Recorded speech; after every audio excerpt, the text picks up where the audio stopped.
Hi everyone, Steve here from Photoshop Essentials. If you have a tough time seeing your brush cursor, especially in front of a busy or noisy part of your image, you'll definitely want to update your copy of Photoshop to the latest version. The December 2022 update, which brings Photoshop to version 24.1.0, adds a new option in the preferences that lets you change the thickness of the brush cursor outline.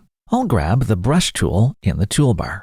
And if I move my brush cursor over a dark part of the image, the cursor is easy to see. But if I move the cursor over her hair, it tends to get lost in the background.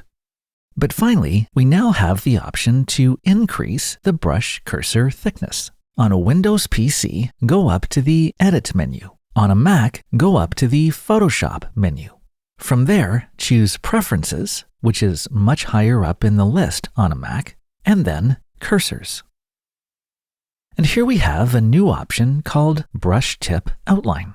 I have it set to thin, which seems like the size the cursor was using in older versions. But you can also choose Normal, Bold, or Extra Bold. The default is Bold. So even if you were not aware of this new option, you would probably notice that your brush cursor is now easier to see. Unfortunately, there's no way to preview the cursor thickness until you close the Preferences dialog box. But before I do, I just want to point out this other option that I find helpful, which is Show Crosshair in Brush Tip.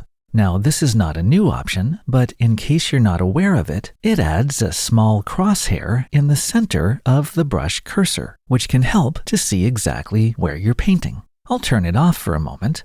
And if you keep an eye on the cursor preview at the top, notice that when I turn the option back on, it adds that crosshair in the center. So that's just something I like to have selected. But getting back to the new option, the brush tip outline, I'll set it to Extra Bold and click OK. And now, when I move my brush cursor over any part of the image, including her hair, the cursor is much easier to see.